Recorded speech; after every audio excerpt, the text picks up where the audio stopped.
There was no total adaptation. Men who had had a big social drop were reticent about speaking of themselves. Only in intimate conversations would a man's past slip out. One, for instance, aged 34, had a pianist's career interrupted by the war. After the armistices, he resumed his training and later toured the concert halls. Cinemas and talkies forced the halls out of business. This man could not renew his bookings. He sank into poverty and was living in one room with his wife and baby girl. Wealthy relatives in another town might have given him help.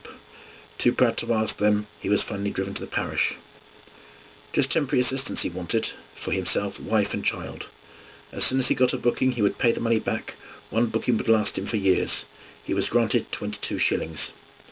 12 months passed. No booking came. His hair turned white. He used to walk alone, his arms folded behind his back and jerking his head from side to side. One day, very worried looking, he approached some of the other parish clients to ask them about a doctor's note. His baby was ill.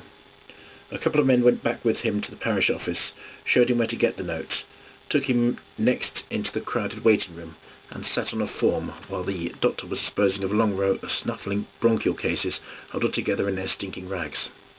Scabrous hags jabbered incessantly across the jaundiced faces of young girl mothers, where crying babies out-howled the old man's spasmodic coughing and raucous spits. All heads swung round mechanically to the irregular clacking of the doctor's door, starting another general movement, one more nearer along the forms. The pianist fidgeted continuously, as if he wanted to run out. "It's a terrible place, this," he murmured. "A terrible place to sit." He questioned the men beside him. "Will the doctor come right away to the house?" "It depends on other cases. Is your note marked urgent?" "Yes, I must get him to come right away. I'll explain. Oh, I hope he won't be long." He began to thump his knees. The packed form worked its way around. He moved near to the doctor's door, but a row as long again was already filling up the empty places. He stared around at them. "It's a good job I dashed up here," he said. "You'd wonder where people came from. My God, what a place!" His row edged up a bit nearer. He came out of the doctor's room wild-eyed and dropped on a form. The other two men joined him. "I've got to wait until he deals with all these people first," he complained. "Anything might happen, anything. Oh Lord, this is dreadful. Do you know where I can borrow £0.50? I'll pay it back as soon as I can draw relief money. Truly I will, you can depend upon it." The other two looked hopelessly at each other. He pressed the nearest one's knee. "I'm sorry," he said. "I forgot for the moment. Forgive me." He stared back at the doctor's door. "Oh, hurry up, please," he kept repeating. "Please, please, please." The aged patient stared at him and began to whisper. Suddenly he jumped off the form and paced the room like a caged beast. "Oh, this is terrible, it's terrible," he kept saying. "How much longer will he be?" He gazed wide-eyed at the later arrivals joining the waiting, and then darted out into the street and disappeared. 3 weeks passed before the two men saw him again. He was strolling towards the parish, the baby at his side. He blushed and apologised for running out of the doctor's room. The baby was better now. His wife had pawned some clothes to pay for a private doctor's visit. She has since gone out to wash for 12 shillings a week. The parish took 10. That was not the worst. He had no chance now of an engagement because of minding the baby all day. The baby raised her face inquisitively. Her crumpled coat bore the pawnbroker's telltale mark. The father released her hand as she dodged behind his legs to play. He was bitter against his wife. "She swears she'll shame me into doing something," he says. "She'll shame me," she says. "I could easily drop out of town each weekend unknown to anyone and get a job at some free and easy, earn a few extra shillings that way." His eyes blazed. He shook his clenched fist. "That woman doesn't know what she's talking about. She's mad. Expects me to play a lot of maudlin rubbish to a collection of rowdy sots, and then go around with a hat afterwards. My God, I won't do it. I won't do it. I won't. No. She can do what the hell she likes." He lowered his voice. "Some day I'll tell the baby a lot of things that she'll understand. She'll know who's right." He smiled as he patted one of the men on the arm. "Don't mind me too much, friend," he said. "Only I must have someone to talk to. It relieves me a bit. Well, I'm glad to have met you. I'll trot along now. Come on, Babs. Come on, pet." The baby toddled out of the gutter, her hands full of dirty matchsticks. She grabbed her father's pants, and they walked on towards the parish. These silly meetings developed into night jaunts around the park after the baby had been tucked into bed. The pianist's mania was music and composers. Beethoven was his favourite. He would suddenly halt in the middle of the footwalk, his eyes aglow. "Do you know this tune?" he'd ask. Da-da-da-da-da-da-da-da-da-da. His hands would beat the air while his fingers jumped in an imaginary keyboard. A marvellous piece of work. Only a genius could have written that. But this is the one I really like best. Da-da-da-da-da-da-da-da-da-da. The other two men had never heard of Beethoven before, but they enjoyed each enthusiastic rendering. "That's music," he'd say. "Real music. And the damn fools of people throw that over for hit noise. Hip noise, that's all it is. Something to wag their backsides to like bushmen jiggling the Congo. Oh God, I could scream. His fists would shoot up to his head. Though his ravings attracted the stares of passers-by, his two companions had to humour him for fear he'd become imbalanced. They saw too that unless he got some piano practice, his fingers would lose their touch. His own back room had no piano. They had none in theirs.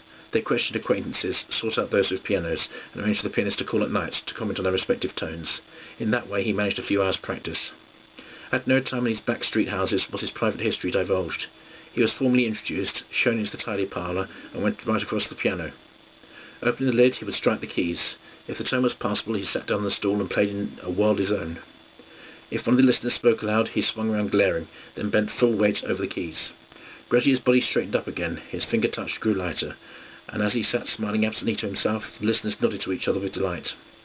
One night in the little parlour he found a piano that gave him joy. His fingers glided over the keys until one was with the instrument. 6 men sat listening intently. 4 of them were on the Parish. The other 2, sons of the house, had jobs. Their parents had gone to the cinema. The woman from the next house poked a frowsy head into the parlour. "Oh, I didn't know there was company. I thought you were having a do. Can the queer fellow play jazz? Does he know Swand?" The pianist spun round on his stool, his eyes flaming. "Jazz!" he yelled. "Bah!" He spat and swung back to the keyboard, as if to bury himself into it, pounding the notes at lightning speed. The other men got spellbound as his temper came through the music. The frowsy woman, shocked instead, turned to one of the sons. "Are you blind, Tommy, letting him carry on like that?" she said. "He wouldn't do it if your mother was in. What in God's name do you pick him up?" The pianist swung round on the stool. "Get out!" he snarled. "Get out!" The woman clutched the tops of their blouse together. "Well, I like that," she said. "Go away, you bloody barn pop. It's a hammer you should have. You want locking up." She bounced out along the lobby, muttering to herself. The pianist shrugged his shoulders and bent down to the music again. A few weeks later he disappeared from the Parish. The 2 men heard he had left the town to play at the Free and Easy. Months afterwards, on the dock road, they spotted him in shirt sleeves in between the traffic. He was dragging a handcart piled with wire hawsers, his back bent low in his straining to keep up with the horse lorries. The men hailed him. He stopped, smiled feebly, and pulled over to the curb. The sweat streamed from him. One of the men stared at the heavy hawsers and swayed on the handcraft shafts. "There's at least half a ton here," he said. "What made you take on a job like that? Your hands will be murdered in no time." The pianist flared up immediately. "My hands? My hands? Who the hell cares about my hands? No one. Not even myself." He quieted down again. "Oh yes, you do. You too. But that's all. No one else." The flow of traffic forced him to struggle for a foothold. The men started him off with a push. As he walked alongside him, one of them jokingly remarked, "Old Beethoven would hardly recognise you now." The pianist raised his finger inquiringly as if to remember something. Then a smile aroused his lips. "Oh yes," he said, "Beethoven, ha ha ha ha, Beethoven in the handcart, damn good, ha ha ha," and he laughed and laughed until his face went blank again. He jerked his head around. "Don't come any further with me now," he pleaded. "The boss might see you." The 2 men bid him ta-ra and walked away very disheartened. They lost trace of him for a year. Then one of them in a shopping street, when crossing the tram line, saw him. His clothes were dirty and threadbare. His eyes, bulging and blood-streaked, seemed overbig in his bearded face. The other man in a hurry asked him how he was doing, without venturing into details. The pianist's eyes shone, elbows pressed against his sides, his half-clenched hands jerked up and down in front of him. "My hands are on the wheel that is steering the universe," he declaimed. "One twist and I can destroy mankind and all these people passing." The other man patted his shoulders. "That wouldn't do you much good. You'd destroy yourself as well." The pianist's face set.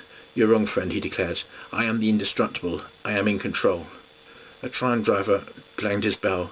The pianist had to be led onto the pavement and left there, his hand still gripping the imaginary wheel that was keeping the universe from disaster.